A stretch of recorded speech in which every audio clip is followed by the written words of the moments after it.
You gotta look into my eyes. That's how much I want it. That's how bad I need it. You gotta look into my eyes.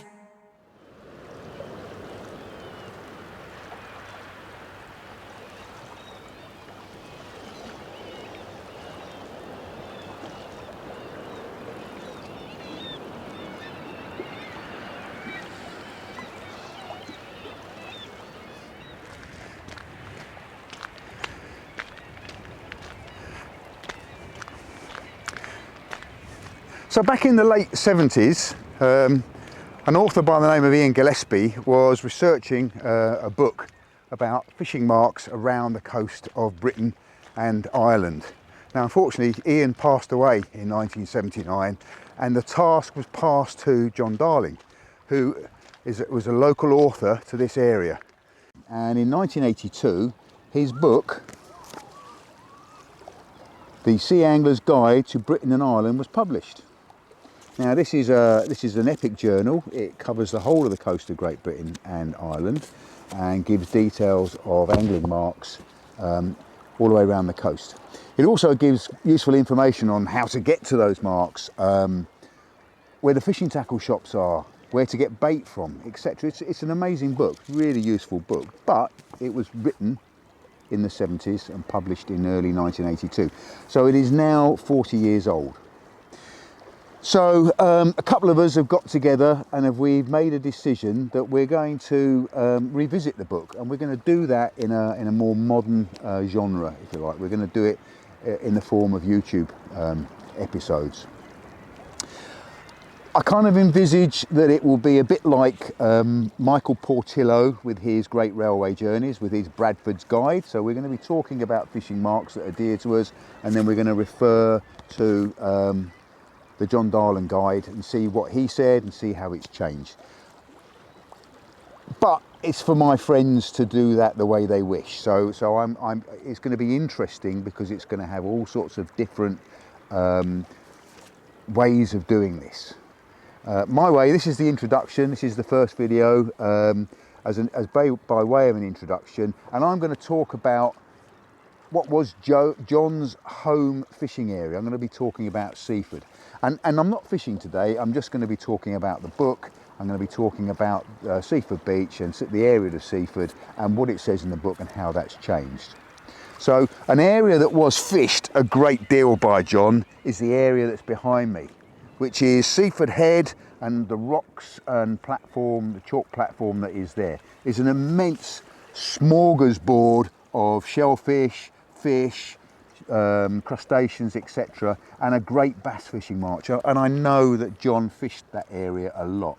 I did go out with him on his boat and we fished this area, and he did come and actually film me fishing on a jetty that's behind me. We'll have a look in a second, where I was catching bass. So what does it say in the book about this? Let's have a read the book. The book says, Seaford.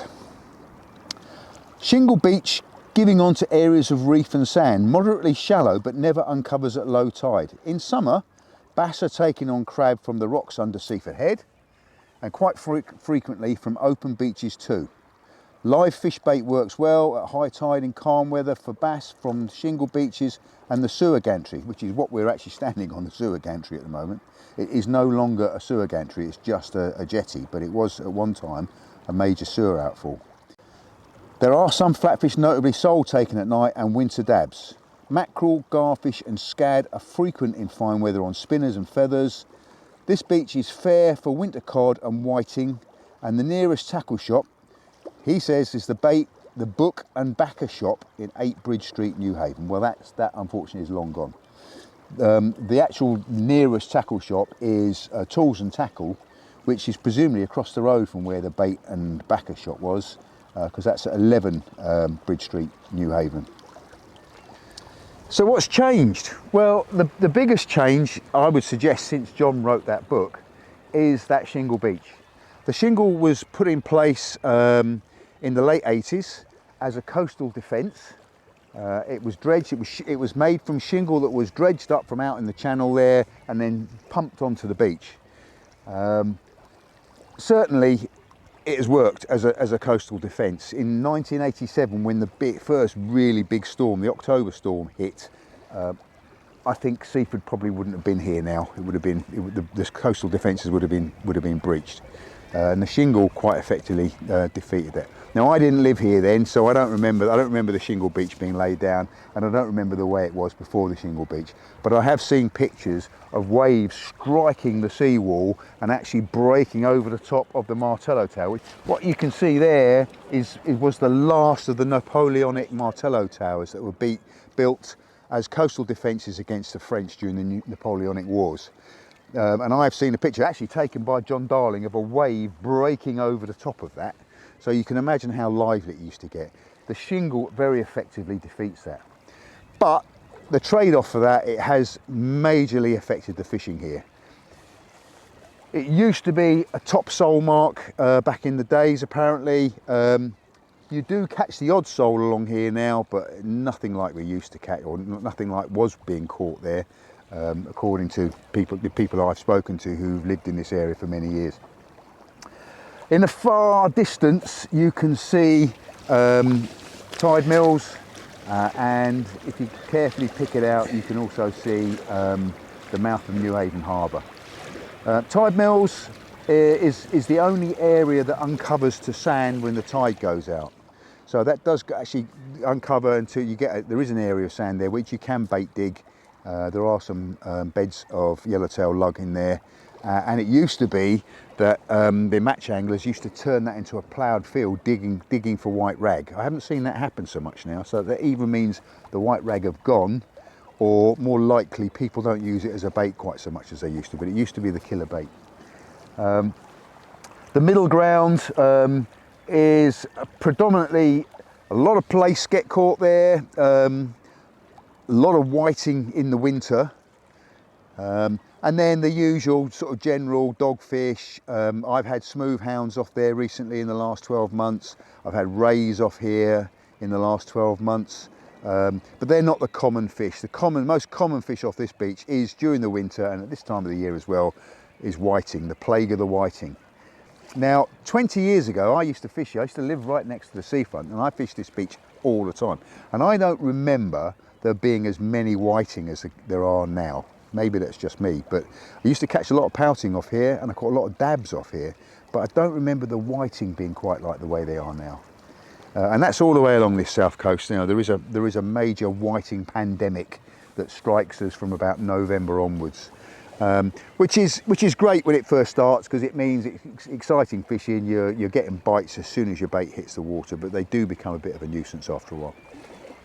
Certainly not seeing the cod run that we used to get along here. There used to be, again, 20 years ago, most winters you'd be seeing some quite nice cod come off this beach. I've not heard of a decent cod come off this beach for a while. I might be wrong, you know, maybe people are catching them, and they're not broadcasting the catch reports. But generally speaking, the cod seem to have disappeared, which is sad, Looking the other way. Okay, that's Seaford Head that you can see there. It is a bit of a scramble and a climb to get down there. Used to be great places down, gullies down there, which were good for fishing for wrasse and bass, and a lot of prawns and what have you caught with spoon nets in this area. What does John say about that area? So in summer, bass are taken on crab from rocks under Seaford Head, and quite frequently from open beaches too. So, you know, there are bass marks along there. There are some great places you can actually lure fish off there. There is the old jetty here, which you might be able to see.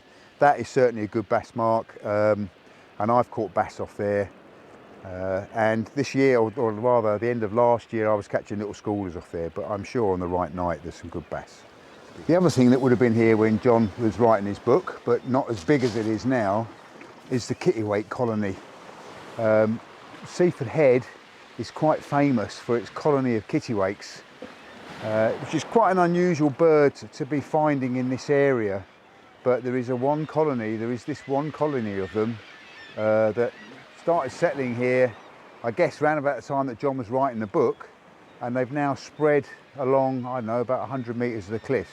You can hear them, and you can hear why they're called kittiwakes by their call, because if you listen carefully,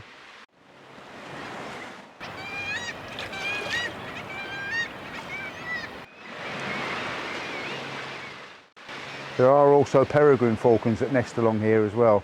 Not so easy to see as the kittiwakes, that's for sure. This old breakwater here that we're standing on was definitely one of John's favourite fishing spots. And I have found him fishing along here, and he has found me fishing along here. He came along and I was fishing here one day, and I have a starring shot. And I have a starring shot in his book about bass fishing with me standing on this very spot, float fishing with live launce that I'd caught from this spot, and caught a couple of nice bass just here. Let's walk down to the end there. Quite often this is treacherously slippery on here, but it looks like the sea has scoured off the weed, made it quite a nice easy walk. But I have come along here and it's had green slime over the top of it, and it has been treacherous.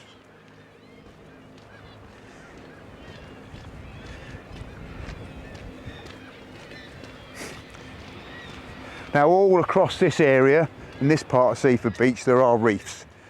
So it is a place to lure fish and float fish, but I would be a little bit reluctant to be casting out weights because I think you'll lose quite a lot of tackle. Quite looking forward to doing a bit of snorkeling along here in the summer.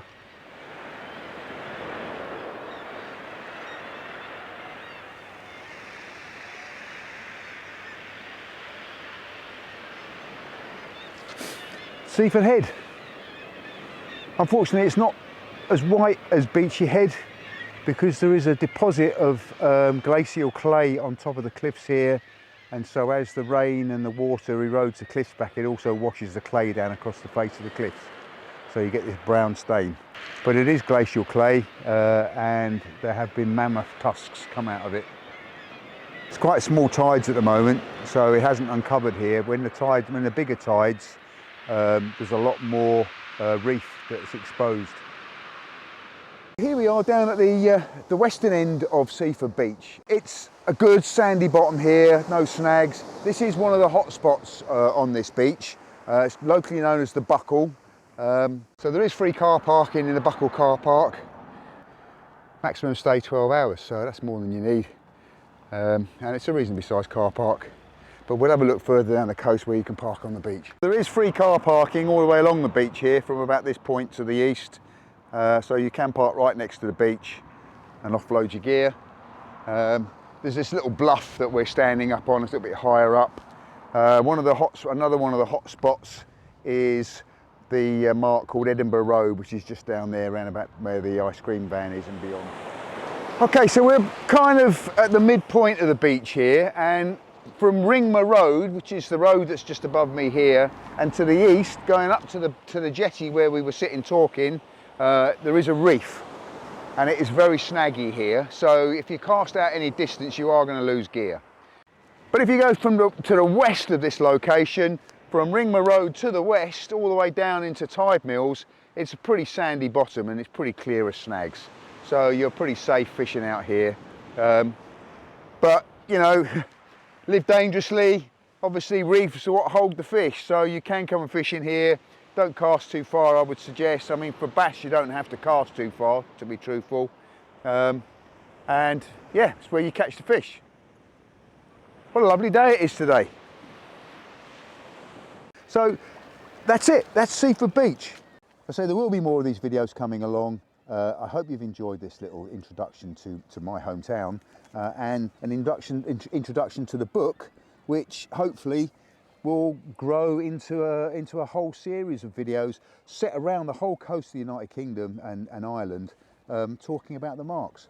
Now, we're not going to be giving away any secrets. None of the marks we're going to talk about are going to be secret marks. They're all marks that are mentioned in this book. So if you can get a copy of this book, and if you go onto eBay or Amazon, there are copies of this book out there. It is a good book. It's a reference guide.